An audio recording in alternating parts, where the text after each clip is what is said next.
Okay, so this is it's titled here EtherCAT Basics, but what I've done, I've taken a couple of different PowerPoints and put them together to make a more of a detailed overview. And I'm also going to keep stopping it to show some things live with Motion Perfect as well.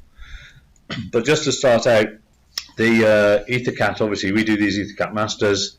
It's all running on a standard Ethernet port really.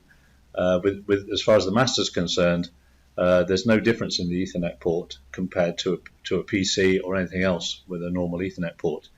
EtherCAT is quite capable of running from a PC or a Linux master with just standard Ethernet port technology.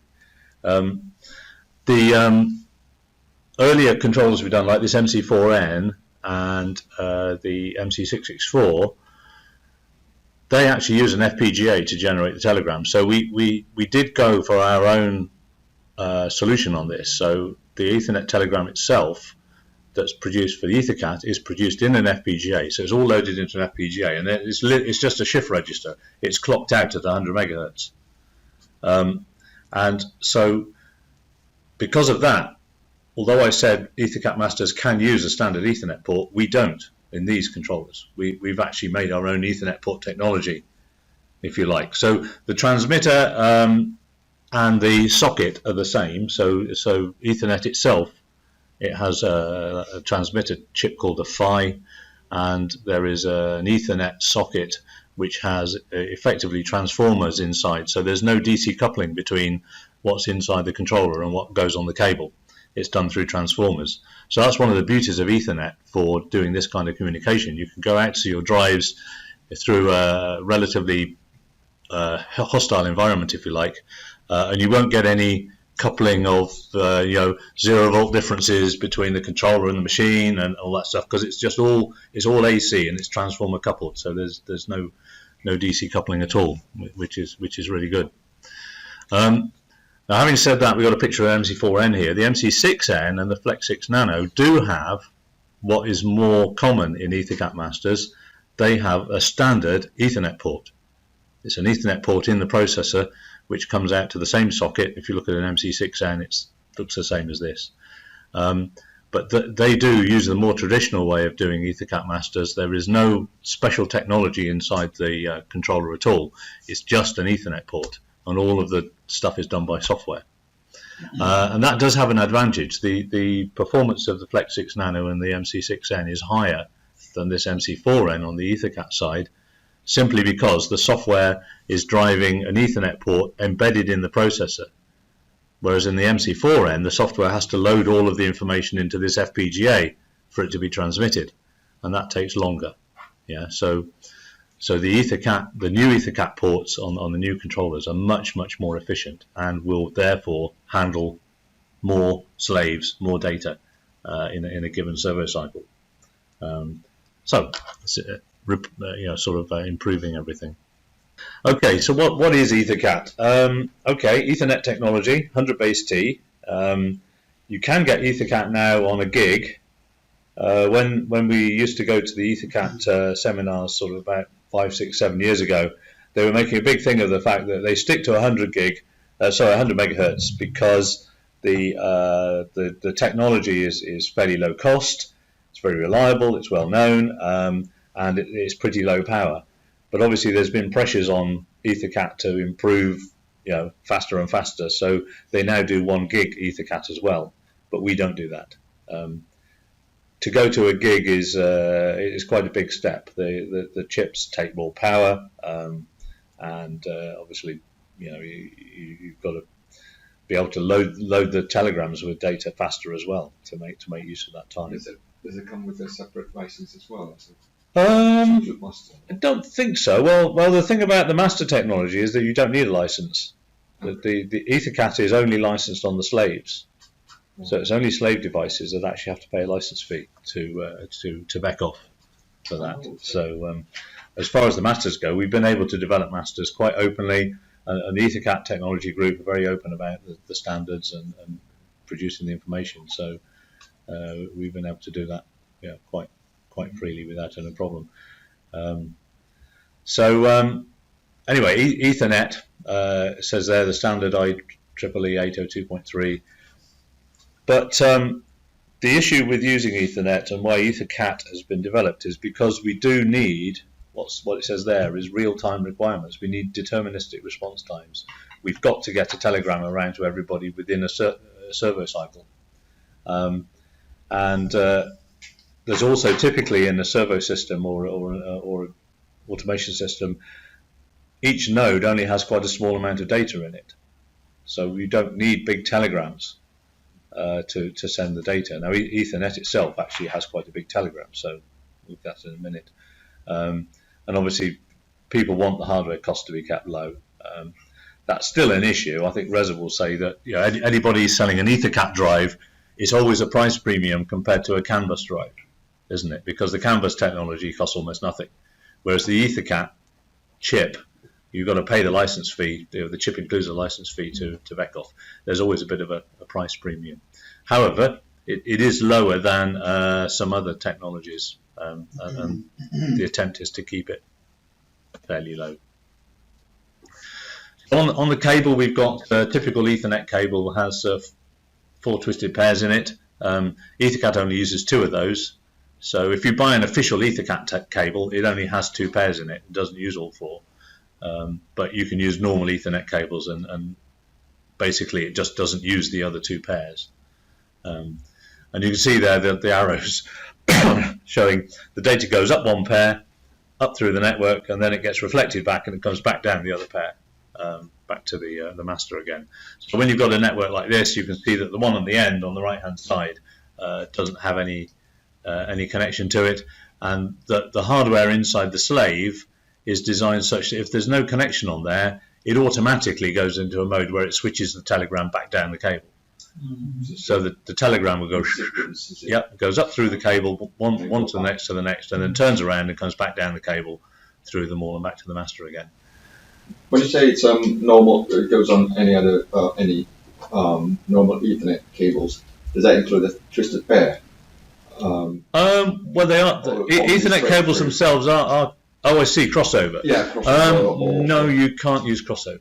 Okay. They must be straight through. They must be straight through. But it's very rare to find a crossover cable now, isn't it? Because most switches do crossover themselves. Yeah. With the laptops and yeah. If you find a crossover cable, if I ever find one now, I just throw it in the bin. It's a pain. People talk about the topology and being able to do not just line topology, but star, tree, drop line. And that's the kind of thing that you can do. However, you cannot use a normal Ethernet switch, okay, because the EtherCAT telegram, it has a special way of transmitting itself around. It has to go up through all the nodes and then come back through all the nodes. So these special EtherCAT hubs or switches here, all they're doing is basically rerouting the telegram. So the telegram comes into here and gets sent out of that one, comes down this line, turns around and comes back, and then goes down that line, goes up this one, along that one, turns around and comes back, goes down there, turns around and comes back down this one, down that line, down there, down there, down there, and then finally back to the master.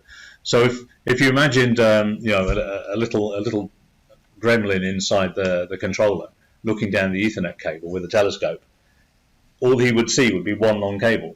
Right. Because logically it's one long cable. These switches actually don't, it's not like an Ethernet switch where it actually does branch things off, send them down different links. So how does that work with topologies then? So you've got, say, it's star or ring, and then there is another type of topology, and that sort of provides redundancy. Well, that actually. Yeah, there is EtherCAT redundancy, you're correct, but we don't support that at the moment. Right. With EtherCAT redundancy, you would end up with 2 ports on the master. So there would be an outgoing, as you say, it would be, so if we go back to the picture there, it would come right round here, and the last one would actually have a cable back to the master again, and there would be 2 ports on there. Okay. And when you use redundancy, it's able to take the telegram from either side, so you can take it, you can break the link in the middle, and the others keep working. Yes. But we haven't got any support for that at the moment. It does come up with questions from customers from time to time. Can you do that? But, Okay, another feature of EtherCAT is, besides getting the telegram around everybody and back again, it needs to synchronize everything. So there's a system called distributed clocks. So the master in our case, there's a master clock generator, which in our case is the master, it's the controller.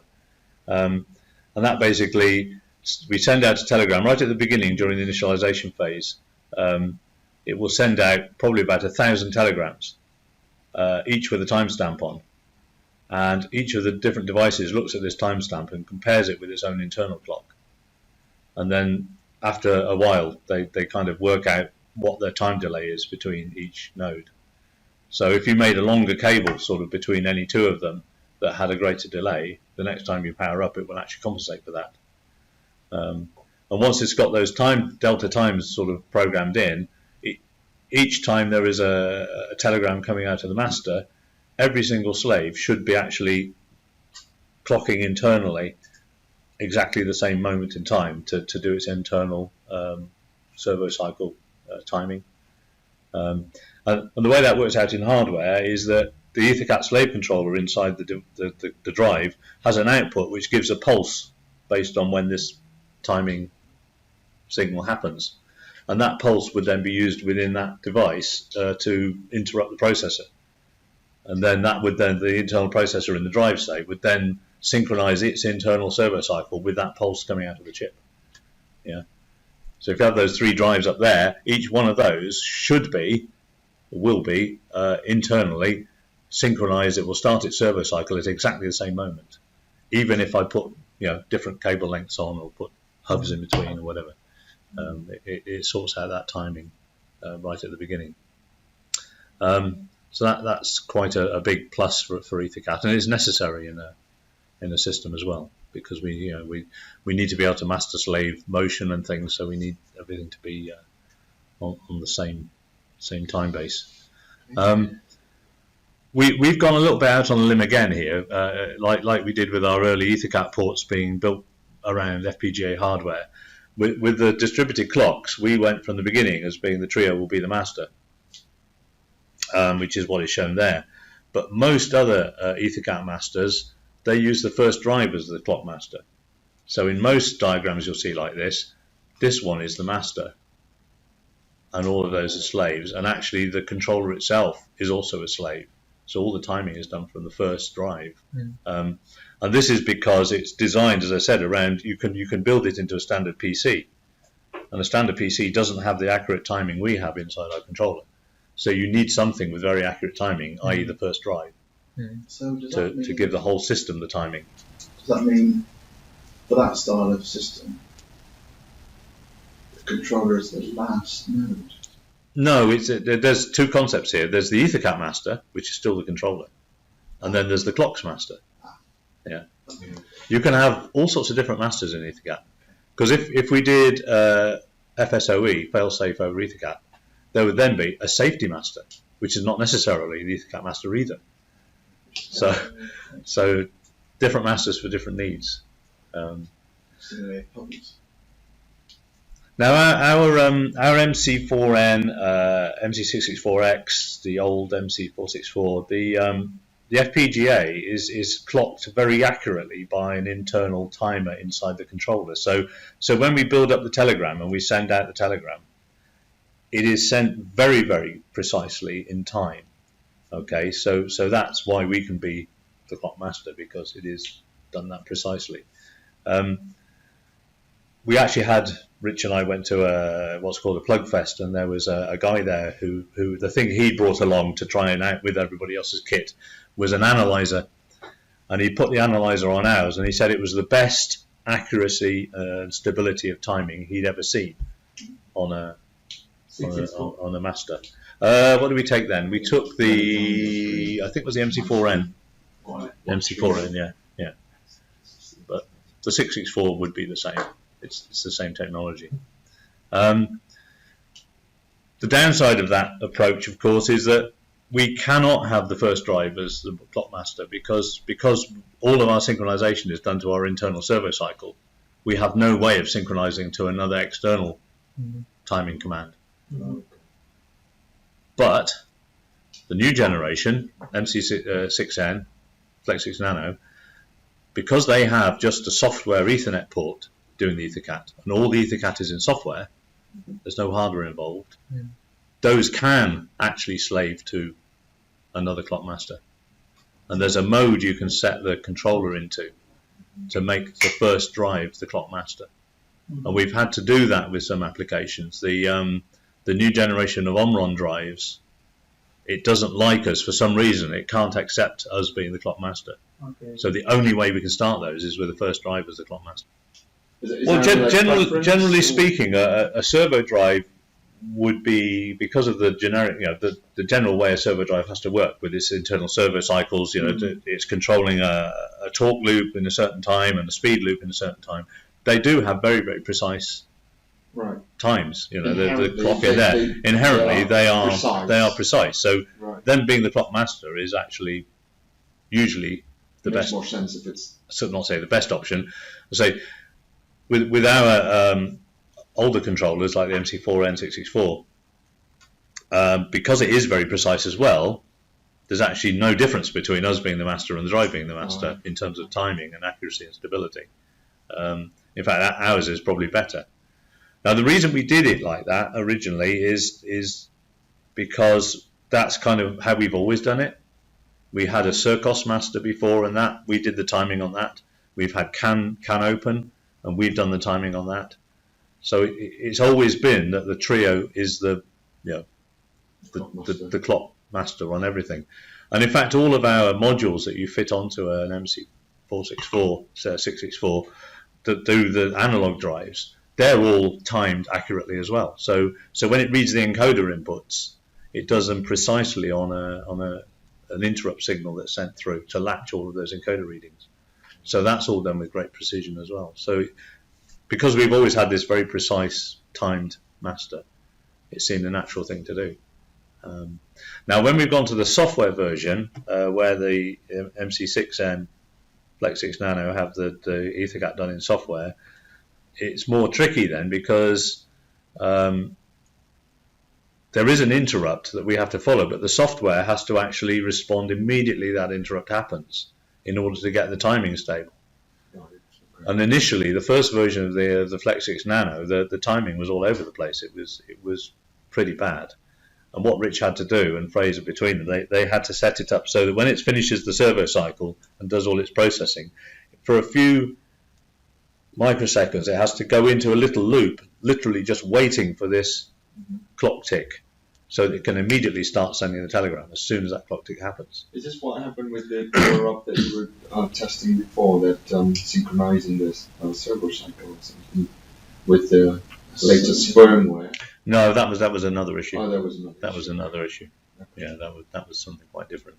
I say, and that was with the 464 as well. Yes. Because the 464 has this hardware EtherCAT. I'm talking about the Flex 6 Nano, which has a software EtherCAT, and the MC6M, which has a software EtherCAT.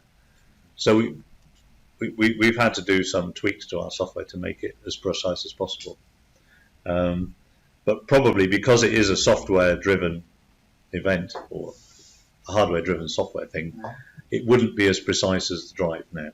So the drive's clock master would be more precise than the trio, but not by much. Yeah. So that's the choice now with the new controllers. You could be the master. You can make. Or it's the first drive. It's always the first drive. Yeah. Is it the difference being clock master? Because I think we didn't talk about this one. The M-force that you see in on the motion blueprint is from the controller. Yes. But there would be a significant difference between the M-force and the drive. Well, when you say significant, yeah, there You is. see The FE is different because of the following. yeah. Following is that's nothing. That's nothing to do with distributed clocks. That's to do with the fact that trying to think which slide to look at. So if you imagine that we're sending the demand position out this way, okay, and then coming back that way is the measured position back from the drives. That all happens in one cycle, yeah. One telegram goes out and then sends out and comes back. So we've sent the latest demand position, but the drive sending us back, it hasn't used that yet, yeah. the drive sending us back its internal measured position compared to the previous cycle's demand position, because it hasn't had time to process the new one yet. It happens so fast. So we always have at least a 1 cycle delay in the MPOS. And because our following error is literally DPOS minus MPOS, that delay is seen as an increasing following error, which isn't really there. So you have to look at the drive's following error to see the true following error. Okay, so there's an Ethernet telegram. So if you look at all that lot, you can ignore most of it, but just focus on the data. Okay, so the other stuff is mandatory. It has to have that other stuff to make it an Ethernet telegram.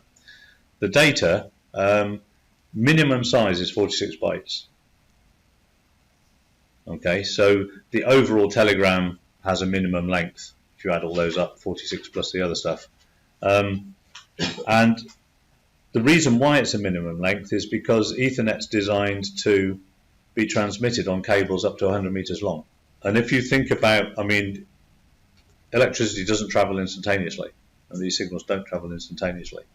So if I've got a 100 meter long Ethernet cable and I've got one end where I've got a PC and it starts to transmit a telegram, and at the other end something starts to transmit a telegram at the same time, the way Ethernet works is it's basically got collision detection, where as it transmits its telegram, it's also listening to see if there's any interference. So the one that's sending it at one end will be transmitting its telegram and at the same time listening to say, okay, when I've set that bit high, yeah, it's high, that's low, yeah. So when the other telegram comes bouncing down the line and arrives at that one, we need that telegram to start interfering with the one it's transmitting so that it knows there's a collision. Do you see what I mean? So in the time taken to go from 100 meters away down to here, I need that telegram to arrive before the last byte of my telegram's gone, so that I can say, oh, there's another telegram on the line as well, I better stop.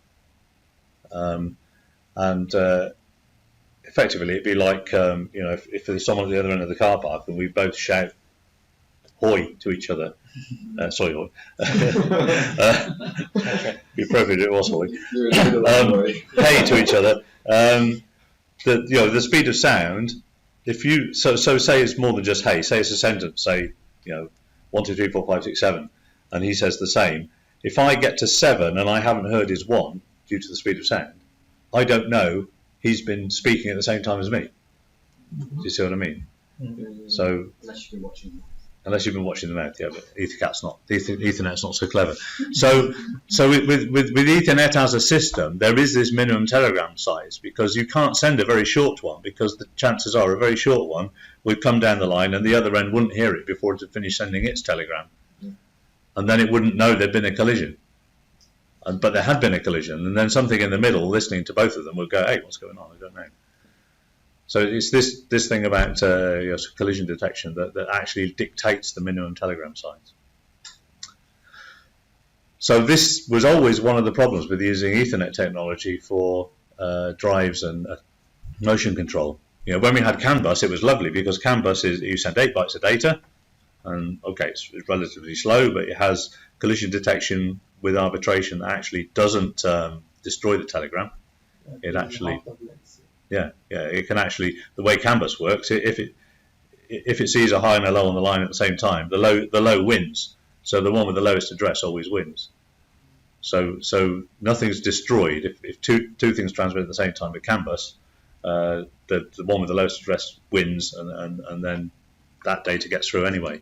But with Ethernet, if two things transmit at the same time, if they detect the collision, they both basically, that telegram's destroyed. They back off, and they have a different time delay, and one will start to transmit before the other, and then that telegram gets through. But you have lost data by doing that. To lose the time that moment. Yeah. So that's the other thing. You can't have collisions in a EtherCAT system. It's not allowed. So this is why you can't add an EtherCAT wire to a switch and then put it on the main network, because collisions are not allowed. You can't have other data on an EtherCAT system. It must be all controlled. This is one of the main issues, that the data into a node, say you're doing it over CAN bus, you want to send a position which is 4 bytes and a control word which is 2 bytes, that's 6 bytes, and you want to receive back an actual position and a status word, which is also 6 bytes. So you only want 12 bytes of data. So to send that 12 bytes of data over Ethernet, which has a minimum of 46 bytes, well, what a waste. You know, you're sending this big telegram with a small amount of data on it. And if you have a 32 node system, there's no way you're going to send 32 separate telegrams to all of those devices. Okay, the master could send one telegram with all the data for all the devices, but each device would have to send its reply back as a separate telegram.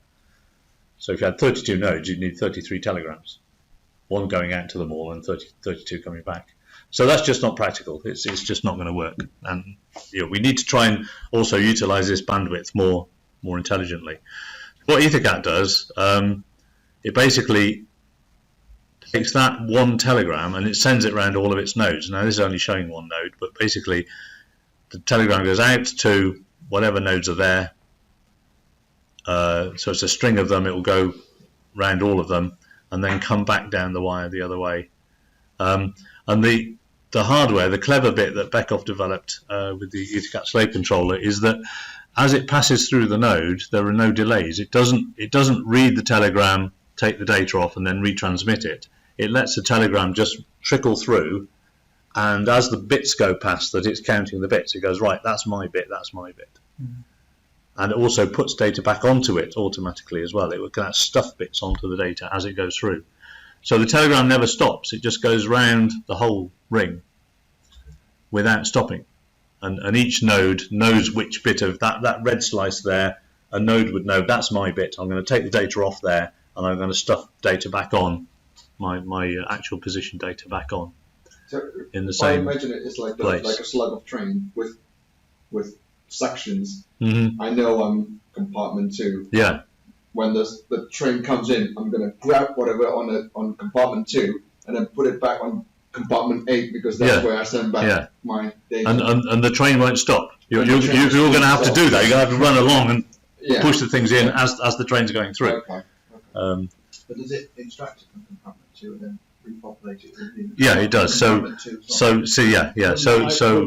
the top of the original data. No, it takes the data off and stuffs the new data on, more or less at the same time. But clearing it then, so it's extracting it, clearing it, and repopulating it. That's the moment actually, based on the clock. I mean, the pulse, they do it at the same time. They do it pretty much at the same time.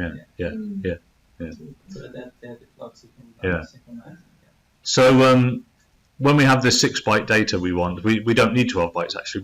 We only need a compartment with 6 bytes because we're taking 6 bytes off and we're putting 6 bytes back on using the same compartment. So the only thing that causes a delay is any propagation delays down the cables and the small delays through. Each node will have a small delay. Obviously, you can't have no delay, but there will be a small hardware delay. But certainly not the sort of delay you'd have if I'm going to read all of this data in, process it, and then retransmit it. That would be far too big a delay to do that. Is there any fiber optic way? There is a fiber optic EtherCAT as well. Yes, but we've not started looking at that either. The fiber optic EtherCAT was designed and developed for a particular application Beckhoff did on ski slopes. Okay. So it transmits data between artificial snowblowers up the ski slope. And each one was like, I don't know, half a kilometre apart or something. So they needed a fiber optic system. But of course it costs more. Yeah. But Beckhoff have done quite a few of these sort of kind of bespoke applications. And because they're the inventors of EtherCAT, if there's something, we can't use normal EtherCAT, we'll invent something new. And then Wasn't Circos fiber optic? Circos was fiber optic, yes. Which we had masters for that. That was quite a good system. Yeah, it works well. And there is now Circos 3, which is the same thing over an Ethernet link. And you can also do Circos over EtherCAT. We do CAN open over EtherCAT. But they call it Servo over EtherCAT, but it's the Circos profile. They're not allowed to use the word Circos, but it is effectively Circos. Okay, so there we can see our multiple telegrams there. So we've got 5 nodes we're sending data to, so there's 5 compartments to put the data in. in this single EtherCAT telegram. There's also a big yellow bit here I've marked, and that's called the mailbox.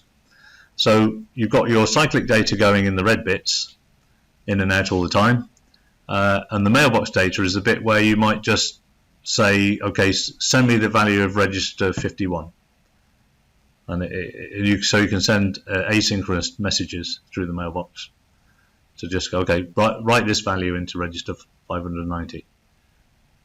That kind of thing. So each mailbox transfer is basically the master puts some information in the mailbox and says, this is going to node number 6, and I want to read register 51, and then node number 6 reads that and goes, okay, I'll get register 51, I'll put the value back in, and that happens a few milliseconds later, and it puts it into the mailbox going back to the master again.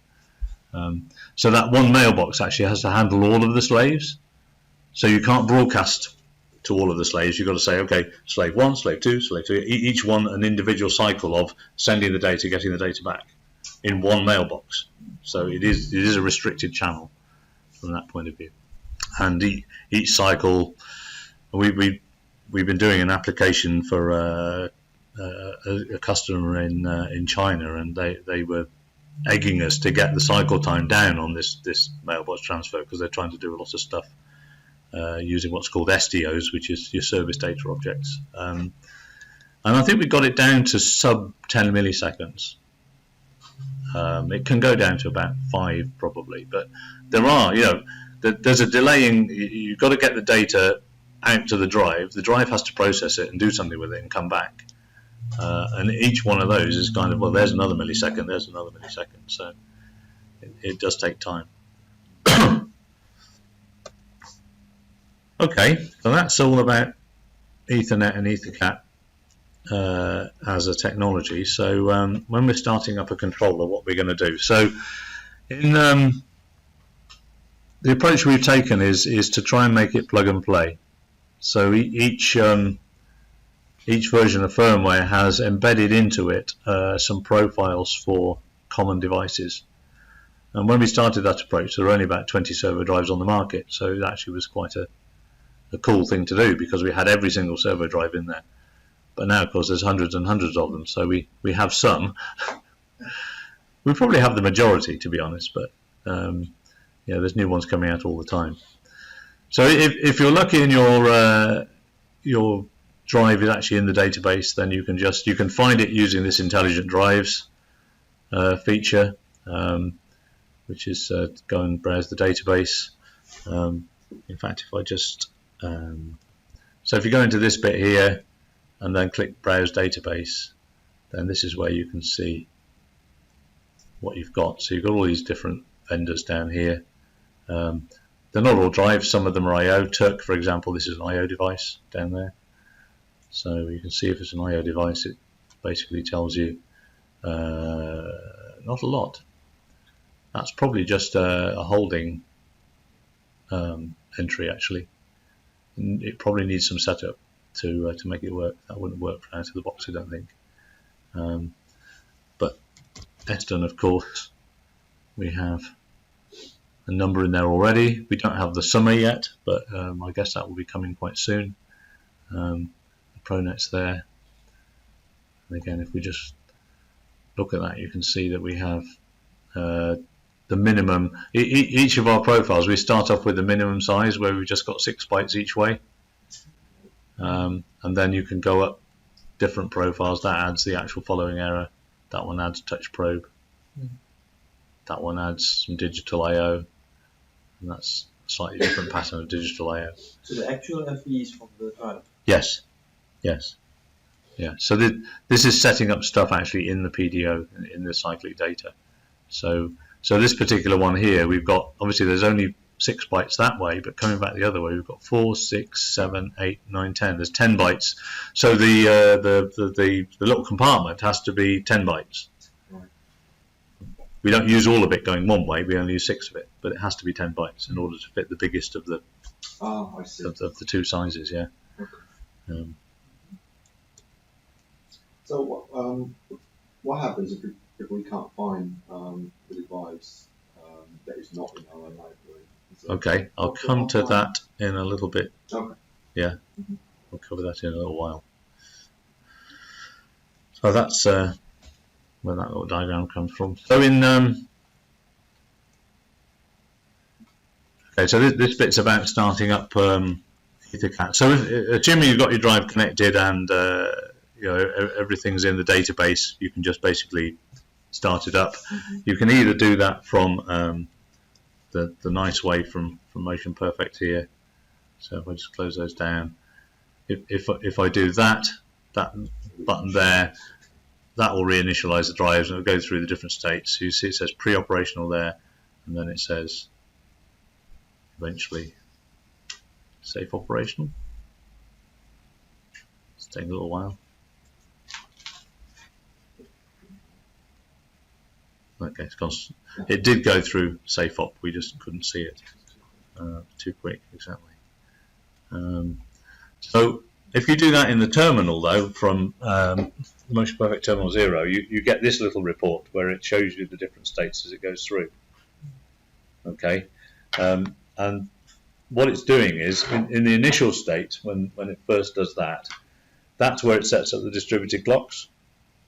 So it goes out and sends some telegrams out at the beginning and goes, okay, I can see all of these nodes. I've got 3 drives on there. I can see there are 3 nodes, and they're all reporting that they want distributed clocks to be set up. So then it does its distributed clock setup.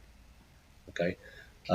Once it's finished that, it then goes to what's called the pre-operational state, and in the pre-operational state, then the mailbox is live, and the master can send configuration data to the slaves and receive information back if it needs to through the mailbox. So in initial state, all you have is literally a comms channel with accurate clocks, but you have no way to communicate to anything because there's no mailbox. But once you go to pre-op state, the mailbox is now there. It's not doing a cyclic transfers, but the mailbox is there and we can actually configure our drives. And usually what happens is that during the pre-operational state, that's where we do all the configuration. So we would set up PDO maps and things like that, and anything else that's required.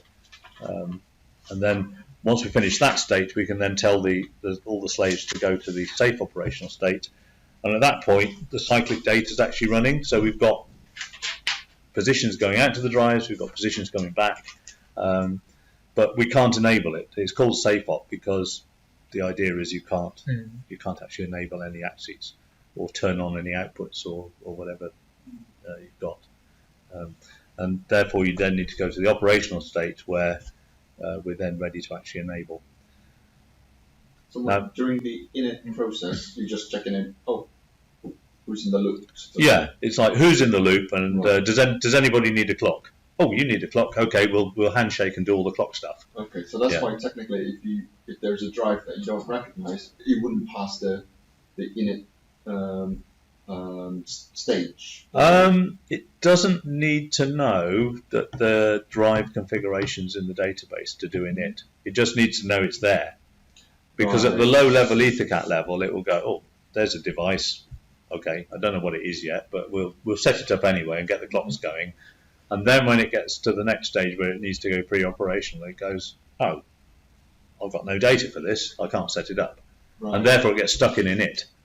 Okay. Yeah. Okay. So it just stays there in init. Through the pre-op because you can't really set the mailbox. There was no configuration. I don't know how much I need to prepare for the slug. Exactly. Right. Exactly. Now our system, some systems, I think they would pause in safe op and then wait until things are enabled. But in our case, safe op is just a stepping stone. We always go safe op and then operational directly without stopping. So we never really stop in that, and unless you can force it in software if you want to. You can go through one step at a time. Okay, so that's we've got it started. Assume it's gone operational. So the profile we're using mostly is CAN open over EtherCAT. Now, some of you know CAN open. You know CAN open, don't you, Reza? Some of you a little bit. But CAN open basically works around a concept of having what's called objects. and each object has an address, if you like. It's got an index address and what's called a sub-index address. And the indexes are a 32-bit number, so it can go between 0 and FFFF, or 65535 if you want it in decimal. And the sub-index is a 1 byte value, so that can go between 0 and 255. So there's an opportunity to address an awful lot of registers if you need to. And really all they are, they're just register addresses inside the device.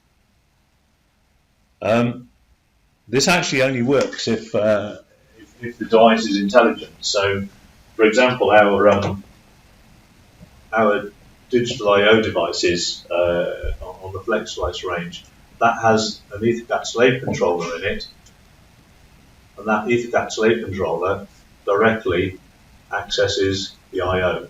There is no processor in that, so there's no CAN open over EtherCAT in this. It doesn't do COE. The only protocol it has is EtherCAT. So it's just very basic EtherCAT. So nothing else at all really.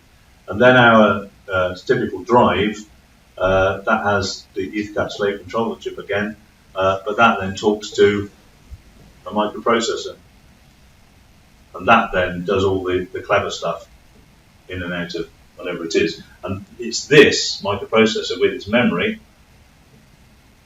that would have all the objects in it that you can then talk to and access. Yeah. So this protocol does require the device to have a processor and actually be communicated to. If it's just a basic I/O device, it just doesn't exist. So on our FlexSlice modules, there is a difference between a standard digital I/O device and an analog. For example, the analog I/O device has a processor in. So the analog I/O do have COE. The P375 does have COE.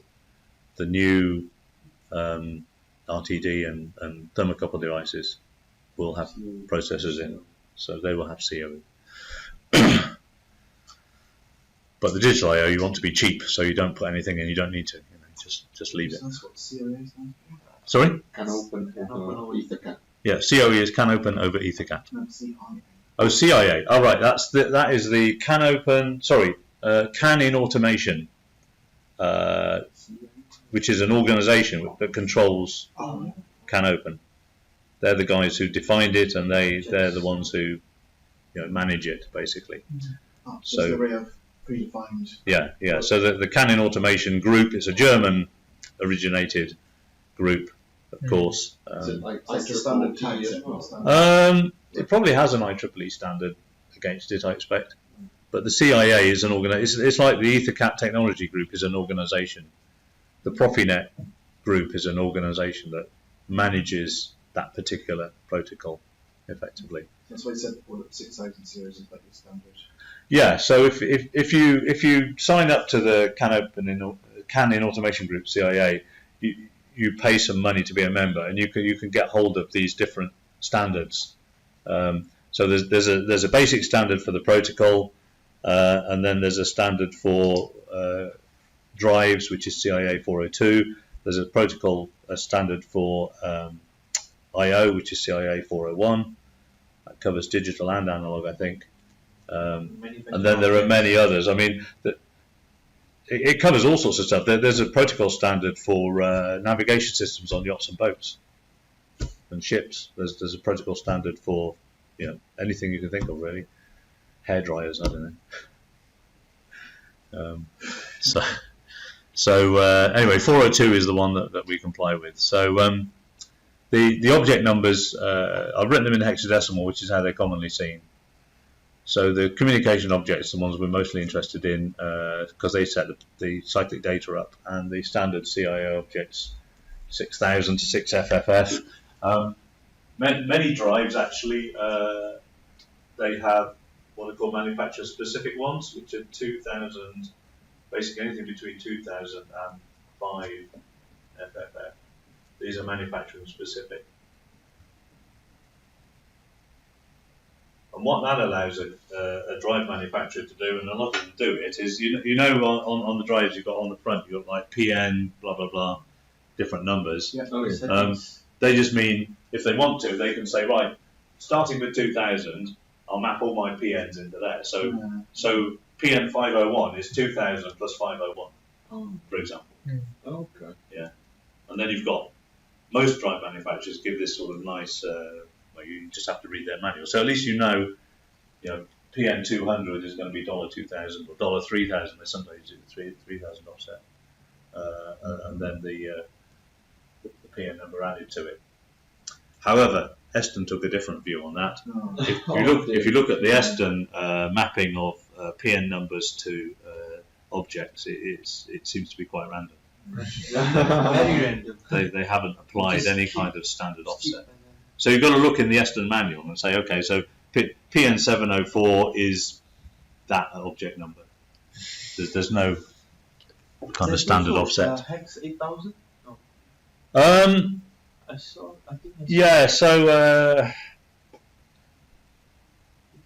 Yeah. So basically, although it says 6000 to 6FFF, what happens in multi-axis drives is that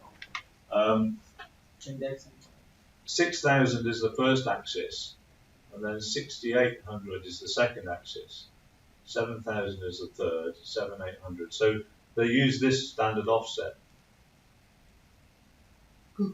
So this is axis 1, if you like, 2, 3, 4, 5, 6, and you can carry on your 9000 and 9800. That will give you 8 axes and 1 node. So this is where you have one drive with multiple, or one drive with multiple axes on it. So when you look at a typical 2-axis drive, you'll see 6000 as the range in the first axis and 6800 as the range on the second axis. Okay. But it's because it's in one node, so they have to be referenced differently. So I could say that, well, actually it's kind of true that 6000 and 6FF are the standard ones. It's just you're repeating them with an offset. So in fact, the truth is 6000 to 67FF is the range, and then it's repeated with an offset. Now the cyclic data stuff is set up with pointers. So anyone who knows CAN Open would recognise these series here, 1600 and 1800, as being the pointers for setting your cyclic data going out and back. In CAN and CAN Open using CAN bus, each of these objects can only be 8 bytes because a CAN bus telegram can only carry 8 bytes. So in a traditional CAN bus system, you'll see 8 bytes carried at 1600, and then another 8 bytes carried at 1601, and another 8 bytes carried at 1602, etc. Should they need that size of data, and they would be separate CAN bus telegrams. But in EtherCAT, we don't need that because we have one massive telegram. We can make it quite big, and all we need to know is how big the compartment is on our train. So we don't actually need to split it up into separate telegrams at all. But to sort of keep the standard going, if you like, and also it makes drive manufacturers who make CAN Open drives, it makes them quite easy for them to transfer to EtherCAT. What they did was say, okay, you can keep your array of different addresses for telegrams that would be on separate CAN messages. And what we'll do, we'll add another set of pointers to allow us to point to those, and then they're all part of the big telegram. So that's what the two at the bottom do. The 1C12 or 1C13, those are additional pointers. You never see those in CAN Open. They're an EtherCAT thing. So 1C12 would point to 1600, for example. Or if it's not 1600, it might point to 1603, if that's what they're using. So there's like a double pointer system here, where 1600 would point to, say, the control word, which is 606. Well, the control word 6040, and then 1C12 would be pointed to 1600. So it's like goes through two stages. Is that like a subcategory of that? It's not really a subcategory. It is a pointer to a pointer. So that's IO, but let's just quickly look at the drive situation. So So here we've got the object values 6040, which is the control word, and 60FF, which is speed command, okay, demanded speed. This is what we want to get the data into inside the drive, okay.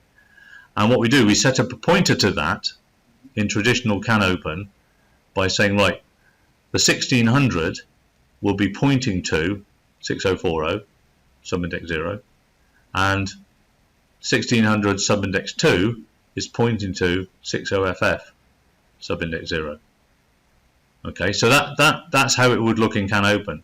But then to add it to the telegram, we then have to tell the telegram using 1C12 that it will be putting the data into 1600. So the data comes along the telegram here. We've got 6 bytes of data. No one knows what this data is. It's just 6 bytes, unless we tell it.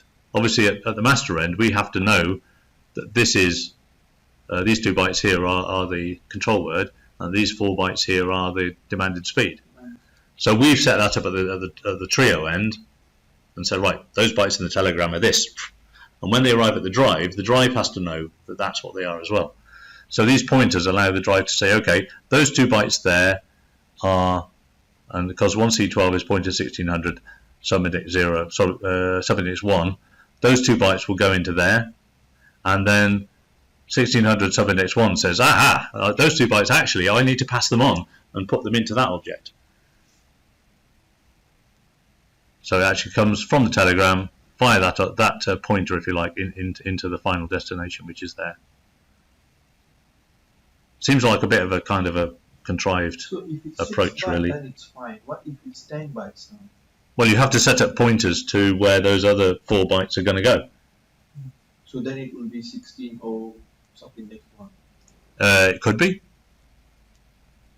I mean, this is 1600 subindex 1, subindex 2. We could use subindex 3 and subindex 4.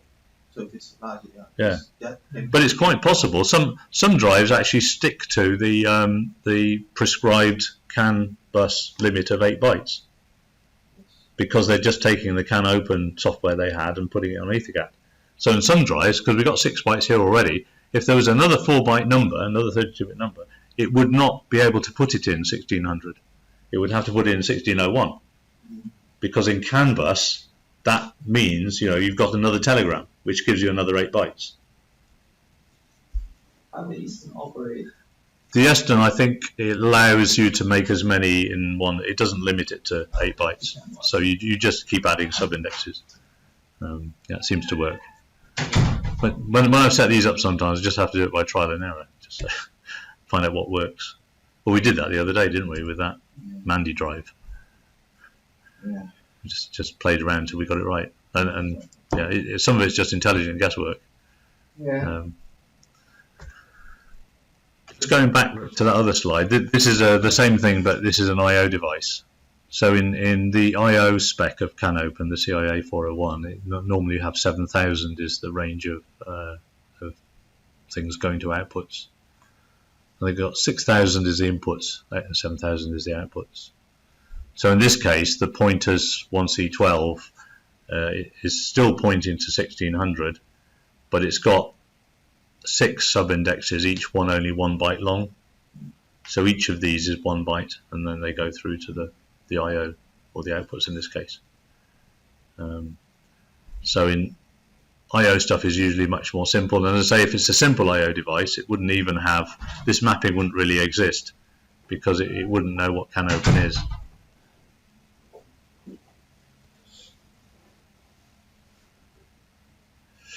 Okay, and then if you take all of that knowledge that I've just given you, and you then look again at the drive profile inside the controller, and you look at all those numbers, now they will mean something to you, because you say, oh yeah, there's 1600.01, that's 6040, and therefore that is that's the control word, and 607A is the target position. The brackets. The number in the brackets, that is the number of bytes. Right. Yeah. So these first ones are all single byte numbers. Yeah. Well, the way CANopen works in general is that you have to set all these registers to 0 first before you can configure them. So these first 3 are just setting the registers to 0, and then it can go through and configure them. The 1A100 set to 0 here. So this is 1C12 subindex 0. This is 1600 subindex 0. And what it does, it sets that to 0. That says, okay, right now I can set it up. So it puts subindex 1 to that value, So those are subindex 2 4 to bytes, that yeah, value, those are 4 bytes. and then it says, okay, 2 4-byte values. I've got 2 values, so therefore I need to put in this one, the value 2, because that's the number of values I put in it. Yeah. Yeah, you define. Yeah. So you define that as 2 because you've put in 2 things here.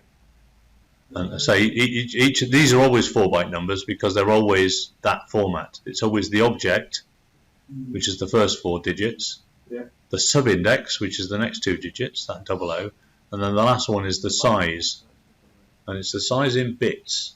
So 4. So 10 in hexadecimal is the same as 16 in decimal, 16, so that's 16 bits. 20 in hex is the same as 32, so that's 32 bits. And you either just need to know that a target position is always 4 bytes, or you need to look it up from a manual. Or in fact, the ESI file you get from the device will contain this as well. Should tell you what size things are, and then you set this one up to 2 at the end. Yeah. Yeah. Yeah, it's just because you cannot set these. If this already has a number, it won't allow you to set these. That must be set to 0 to allow you to set the others up. Otherwise, it will reject it. So the last two, the 1C12 there has been set to 1600, and then there's only one of them. And 1C13 has been set to 1A100, and there's only one of them. And then the last one here is this 6060 is the mode of operation. So that an 8 means it's position mode. And you could, if you're dealing with a drive that needs more configuration, you can put any things here you want. So you could set up, drive gains or something if you wanted to during this pre-operational phase. So all of this is sent during the pre-operational state before it goes safe op. And it's depend actually about how many bytes drive can provide for master. I mean, there is a limited memory inside the drive for the PDO setting. At some point it may run out.